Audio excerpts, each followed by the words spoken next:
നിറങ്ങളുള്ള ശലഭം ഭാഗം 21. രാവിലെ അല്ലി എഴുന്നേറ്റതും ആദ്യെ കണ്ടില്ല. അവൻ വർക്കൗട്ട് ചെയ്യാൻ പോയിട്ടുണ്ടാവുമെന്ന് അല്ലിക്ക് മനസ്സിലായി. അവള് വേഗം ഫ്രഷ് ആയി കിച്ചണിലേക്ക് ചെന്നു. ആദ്യം തന്നെ ആദിക്ക് വേണ്ടി ഗ്രീൻ ടീ ഉണ്ടാക്കി വെച്ചു. കുക്കറിൽ അരി ഇട്ട ശേഷം ഇഡ്ഡലിയും ചട്നിയും ഉണ്ടാക്കി. അപ്പോഴേക്കും ആദ്യ വർക്കൗട്ട് കഴിഞ്ഞ് കിച്ചണിലേക്ക് വന്നു. ഞാൻ കൂടെ വന്നിട്ട് ഒരുമിച്ച് ചെയ്യാന്നല്ലോ കൃതി, എന്തിനാ ഒറ്റയ്ക്ക് ചെയ്തേ? അവൻ ചോദിച്ചു. അതിന് കഴിഞ്ഞിട്ടില്ലല്ലോ. ഐപിഎസ് ആ ക്യാരറ്റ് ഒന്ന് ഗ്രേറ്റ് ചെയ്ത് തന്നോ. ഉച്ചയ്ക്ക് എനിക്ക് ഫുഡ് കൊണ്ടുപോകണം. ഐപിഎസിന് തന്നു തരട്ടെ? അലി ചോദിച്ചു.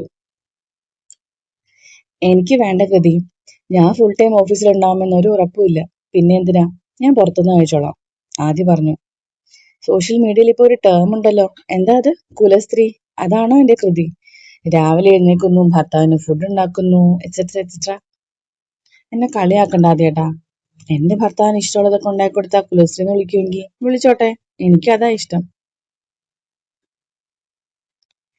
എന്റെ ഇഷ്ടങ്ങളൊക്കെ നോക്കുന്ന എന്റെ ഭാര്യയ്ക്ക് ഒരു കാര്യം എന്താ മനസ്സിലാവാത്തെ?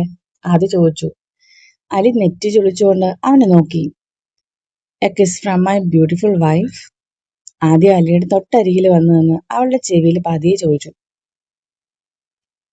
അലിയുടെ ഹൃദയമിടിപ്പ് ഒന്ന് ഉയർന്നുപോയി. ആദ്യയുടെയും. അലി പതുക്കെ തിരിഞ്ഞു നിന്നു. ആദ്യയുടെ മുഖം കൈകളിലെടുത്ത്. കുഞ്ഞുങ്ങളെപ്പോലെ മുഖം വീർപ്പിച്ചിരിക്കുന്ന ആദി. ഈ ഭാവങ്ങളൊക്കെ ഈ മനുഷ്യനെ എവിടെ ഒളിപ്പിച്ചു വെച്ചതായിരുന്നു? അല്ലി അവന്റെ മുഖത്തേക്ക് കൊതിയോടെ നോക്കി. അതിനാണോ ഈ മുഖം ഇങ്ങനെ വീർപ്പിച്ചു പിടിച്ചിരിക്കുന്നത്? പറഞ്ഞാലല്ലേ ഞാൻ അറിയൂ. ഇപ്പൊ എന്താ വേണ്ടേ? ഒരു ഉമ്മയല്ലേ? അവള് മുഖം ചരിച്ച് ആദിയുടെ കവിളിൽ ചുണ്ടുകൾ ചേർത്തു. ആദിയുടെ മുഖത്ത് ഒരു പുഞ്ചിരി തെളിഞ്ഞു. ഇതേ ഉള്ളൂ? അവൻ ചോദിച്ചു. അപ്പുറത്തെ കവിളില് അവൻ ചൂണ്ടുവിരൽ കൊണ്ട് തൊട്ട് കാണിച്ചതും അല്ലെ അവിടെയും ചുണ്ടുകൾ അമർത്തി ഒരു ഉമ്മ കൊടുത്തു. ഇറ്റ് ഫീൽസ് ഇൻകംപ്ലീറ്റ് കൃതി, അവൻ പതിയെ അവളുടെ ചെവിയിൽ പറഞ്ഞു. ആദിയുടെ കണ്ണുകൾ അല്ലിയുടെ മുഖം ആകെ ഓടി നടന്നു. അവസാനം അവളുടെ അധരങ്ങളിലെത്തി. I'm craving something more Kriti, Aadi പതിയെ മന്ത്രിച്ചു. ആദിയുടെ നോട്ടത്തിൽ അലിയുടെ ഉള്ളൊന്ന് വിറച്ചു. പക്ഷേ ആ നിമിഷം നഷ്ടമാകാൻ അവളും ആഗ്രഹിച്ചില്ല. അലി രണ്ട് കൈകൾ കൊണ്ടും ആദിയുടെ മുഖം പൊതിഞ്ഞു പിടിച്ചു. കാലൊന്ന് കുത്തി പൊങ്ങി അവൾ അവന്റെ അധരങ്ങളിലേക്ക് തന്നെ ചേർത്ത് വെച്ചു. നേർമയായെന്ന് മുത്തി അവൾ മാറിയെങ്കിലും അടുത്ത നിമിഷം ആദിയുടെ കൈകൾ അലിയുടെ ദേഹത്തോടെ ചുറ്റി അവളെ അവനിലേക്ക് ചേർത്തിരുന്നു. അലിയുടെ അധരങ്ങളെ ആദി തന്റെ അധരങ്ങളാൽ മെല്ലെ പൊതിഞ്ഞെടുത്തു. അപ്രതീക്ഷിതമായ ആ സ്പർശനത്തിൽ അലിയുടെ മിഴികൾ മെല്ലെ അടഞ്ഞു. ലോകം മുഴുവൻ നിശ്ചലമായതുപോലെ അവരാ നിമിഷത്തിൽ അലിഞ്ഞു ചേർന്നു. ഏതാനും നിമിഷങ്ങൾ നീണ്ടുനിന്ന ചുംബനത്തിന് ശേഷം അല്ലി തളർന്ന ആദിയുടെ നെഞ്ചിലേക്ക് വീണു. ആദ്യ അവളെ പൊതിഞ്ഞ് ചേർത്ത് പിടിച്ചു. ഐ ലവ് യു കൃതി, ആദ്യ അലിയുടെ നെറുകിൽ അധരങ്ങൾ ചേർത്തു.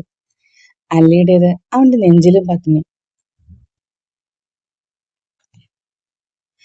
അന്ന് രാത്രി 9 മണി കഴിഞ്ഞിട്ടും ആദ്യെ കാണാതെ അല്ലി അവനെ വിളിച്ചു നോക്കി. പക്ഷെ ഞാൻ ഫോൺ എടുക്കുന്നില്ലായിരുന്നു. അന്നത്തെ സംഭവം ഒരു ഭയമായി മനസ്സിലുള്ളത് കൊണ്ട് ആദ്യ വൈകുമ്പോ അല്ലിക്ക് പേടിയാണ്. അതുകൊണ്ട് തന്നെ പരമാവധി ലേറ്റ് ആവാതിരിക്കാൻ അവരും ശ്രമിക്കാറുണ്ട്. ഇന്ന് പക്ഷെ അവനെ വിളിച്ചിട്ടും കിട്ടാതെ അല്ലി ശരിക്കും ഭയന്നു പോയിരുന്നു. റൂമിലേക്ക് പോവാതെ ഹാളിൽ തന്നെ അവൾ ഇരുന്നു. 10 മണിയോടെ ഫോണിലേക്ക് ആദിയുടെ കോള് വന്നു. ഹലോ ആദിയേട്ടാ, ഇത് എവിടെയാ? എത്ര നേരമായി വിളിക്കുന്നു? അലിയുടെ ശബ്ദം ഇടറിപ്പോയിരുന്നു. സോറി കൃതി, സെൻട്രൽ മിനിസ്റ്റർ പെട്ടെന്ന് വിസിറ്റ് ചെയ്തു, അതാ ബിസി ആയി പോയത്. കോൾസ് പോലും എടുക്കാനുള്ള ടൈം ഇല്ലായിരുന്നു. Very sorry. നീ ഭയന്നോ? ആദ്യ ചോദിച്ചു. ഏയ്, കാണാതെ വന്നപ്പോ ഒന്ന് ടെൻഷനായി.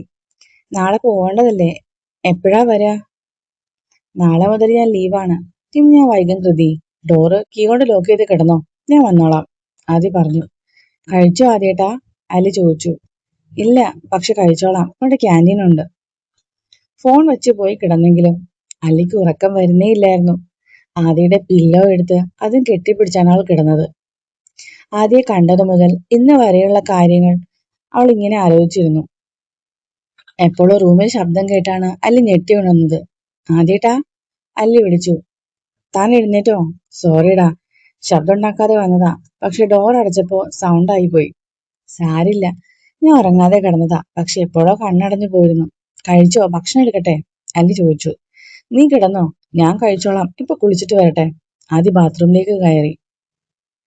അല്ലി വേഗം എഴുന്നേറ്റ് ഭക്ഷണം ചൂടാക്കി ഒരു പ്ലേറ്റിലെടുത്ത് വെച്ചു. ആദ്യ കുളിച്ചു വന്നതും അല്ലിയെ കാണാതെ പുറത്തേക്ക് ചെന്നു. ഞാൻ കഴിക്കുവാന്നല്ലോ കൃതി, എന്തിനാ എഴുന്നേറ്റത്? ആദ്യ ചോദിച്ചു. ഇവിടെ വാ, ഞാൻ തരാം. അല്ലി അവനെ അരികിൽ പിടിച്ചിരുത്തി. ചപ്പാത്തിയും കറിയും വായിൽ വെച്ചു കൊടുത്തു. ഇങ്ങനെ വൈകി വരുമ്പോ ഇങ്ങനെ ചിലതൊക്കെ ഉണ്ടെങ്കിൽ ഞാൻ എന്നും വൈകി വന്നോളാം, ആദ്യ കള്ളച്ചിരിയോടെ പറഞ്ഞു. അതിന് വൈകിയൊന്നും വരണ്ട, ഞാൻ എന്നും ഇങ്ങനെ വാഴ്ത്തുന്നോളാം എന്റെ ആദ്യ കുഞ്ഞിന്. അലി ചിരിയോടെ പറഞ്ഞു. ആദ്യ കുഞ്ഞിനോ? അതെല്ലോ, എന്റെ കുഞ്ഞാണല്ലോ. കുഞ്ഞുങ്ങൾക്ക് വേറെ പല ഇഷ്ടങ്ങളും ഉണ്ട് കൃതി. ഈ കുഞ്ഞു വഷളത്തരം പറയാതെ വേഗം കഴിച്ചേ. അല്ലി ചുവന്നുപോയ മുഖം ഒളിപ്പിച്ചുകൊണ്ട് കള്ള ഗൗരവത്തോടെ പറഞ്ഞു. I know you are blushing. ആദ്യ ചിരിയോടെ പറഞ്ഞു. വേഗം കഴിക്കാദ്യേട്ടാ. ഭക്ഷണം കഴിച്ച് അല്ലി വേഗം പ്ലേറ്റ് കഴുകി വെക്കുന്നത് വരെ ആദ്യം അവളുടെ കൂടെ നിന്നു. റൂമിൽ ചെന്നതോ ആദ്യ വേഗം ബെഡിലേക്ക് വീണു. എന്നാലും കൃതി എന്താ ഉറങ്ങാഞ്ഞേ? അവൻ ചോദിച്ചു. ഓരോ ചീത്തശീലങ്ങൾ ഉണ്ടാക്കിയത് ആദ്യേട്ടൻ തന്നെയല്ലേ. ഇപ്പോ ഈ കയ്യിൽ കിടക്കാതെ ഉറക്കവും വരുന്നില്ല. അല്ലി പറഞ്ഞത് കേട്ട് ആദ്യ ചിരി അടക്കി. അവൻ കൈ നീട്ടി വെച്ചതും അല്ലി ആ കൈയിലേക്ക് കിടന്ന് അവനെ കെട്ടിപ്പിടിച്ച് അവന്റെ നെഞ്ചിലേക്ക് മുഖം ചേർത്തു. ഇപ്പോഴാ ഒരു സുഖം കിട്ടിയത്. എന്നാലേ ഇന്നൊരു ചേഞ്ച് ആയിക്കോട്ടെ. അവൻ അവളുടെ കൈ നീട്ടി വെച്ച് അതിലേക്ക് തല ചായച്ചു കിടന്നു. എന്നിട്ട് അലിയുടെ നെഞ്ചിലേക്ക് മുഖം ചേർത്തു. ഒരു നിമിഷത്തേക്ക് അലിയുടെ ശ്വാസം വിലങ്ങിപ്പോയി. ശ്വാസം എടുത്തില്ലെങ്കിൽ മരിച്ചു പോകും കൃതി, ആദി കുറുമ്പോടെ പറഞ്ഞു. അലി ചമ്മലോടെ അവനെ നോക്കി. ആദിയുടെ തലയിലൂടെ കൈ ചുറ്റി അവനെ ഒന്നുകൂടെ ചേർത്ത് പിടിച്ചു. ഇങ്ങനെ കിടക്കുന്നതിന്റെ സുഖം എനിക്ക് ഇന്നാണ് മനസ്സിലായത്, ആദി പറഞ്ഞതും അലിയുടെ ഹൃദയം ഒന്ന് കുതിച്ചു. അവളുടെ നെഞ്ചോട് ചേർന്ന് കിടന്നവന് ആ മിടിപ്പ് മനസ്സിലായതും അവന്റെ മുഖത്തൊരു കള്ളച്ചിരി തെളിഞ്ഞു. അവളെ ഇനിയും കഷ്ടപ്പെടുത്താതെ ആദി കണ്ണുകൾ അടച്ചു. ആ കിടപ്പിനും സുഖം കൊണ്ടാണോ എന്തോ അവൻ വേഗം ഉറങ്ങിപ്പോയി. ആദിയുടെ മുടിയിൽ തഴുകി തഴുകി അല്ലിയും പതുക്കി ഉറക്കത്തിലേക്ക് വീണു. രാവിലെ എഴുന്നേൽക്കുമ്പോഴും ഇന്നലെ കിടന്നതുപോലെ തന്നെയായിരുന്നു അവർ കിടന്നിരുന്നത്. ആദിയുടെ മുഖത്തേക്ക് നോക്കിയതും അല്ലിക്ക് കുഞ്ഞുങ്ങളെ പോലെ തോന്നി. അവന്റെ നെറുകിലൊരു ഉമ്മ കൊടുത്ത് അല്ലി അവനെ പതുക്കെ മാറ്റി കിടത്തി. ഇന്നാണ് അവർ അല്ലിയുടെ വീട്ടിലേക്ക് പോകുന്നത്. ഇനി കുറച്ചു ദിവസം അവിടെയാണ്. അതിനുവേണ്ടിയാണ് അത് ലീവ് എടുത്തിരിക്കുന്നത്. അല്ലിയുടെ വീട്ടിൽ നിൽക്കാൻ അവന് അവളെക്കാൾ ഇഷ്ടമുള്ളത് പോലെയാണ് അവൾക്ക് തോന്നിയത്. അത് സത്യവുമായിരുന്നു. ആ വീടും ആ വീട്ടുകാരെയാണല്ലോ അവൻ ആദ്യം ഇഷ്ടപ്പെട്ടത്. അവരുടെ ജീവിതത്തിന്റെ ഭാഗമാവാൻ വേണ്ടിയാണല്ലോ അവൻ കല്യാണത്തിന് സമ്മതിച്ചത് തന്നെ. ആദ്യം കൂടി എഴുന്നേറ്റതും അവര് വേഗം പോകാനുള്ള ഒരുക്കങ്ങൾ ആരംഭിച്ചു. ബാഗൊക്കെ നേരത്തെ പാക്ക് ചെയ്തിരുന്നു. 9 മണിയോടെ അവർ അവിടെ നിന്ന് ഇറങ്ങി. നേരെ ഷോപ്പിങ്ങിനായിരുന്നു അവർ പോയത്. വീട്ടിലെ എല്ലാവർക്കും വേണ്ടി ഒരുപാട് സാധനങ്ങൾ വാങ്ങി കൂട്ടുന്നവനെ കണ്ട് അല്ലി അന്തം വിട്ടു. ഇത്രയും എന്തിനാ ആദ്യേട്ടാ? അവള് ചോദിച്ചു. ആദ്യമായിട്ടല്ലേ കൃതി, ഇനി വാങ്ങുമ്പോ ഇത്രയും വാങ്ങണ്ട, ആദ്യ പറഞ്ഞു. അല്ലി തലയാട്ടിയതേ ഉള്ളൂ. അല്ലിക്കും ഡ്രസ്സ് എടുത്തപ്പോ മാത്രം അവള് സമ്മതിച്ചില്ല. ഈ സമയത്തിനിടയ്ക്ക് തന്നെ അവൻ അവൾക്കായി ഒരുപാട് ഡ്രസ്സുകൾ വാങ്ങിയിരുന്നു. ഇനിയും എടുക്കാനായി അവൾ ഒട്ടും സമ്മതിച്ചില്ല.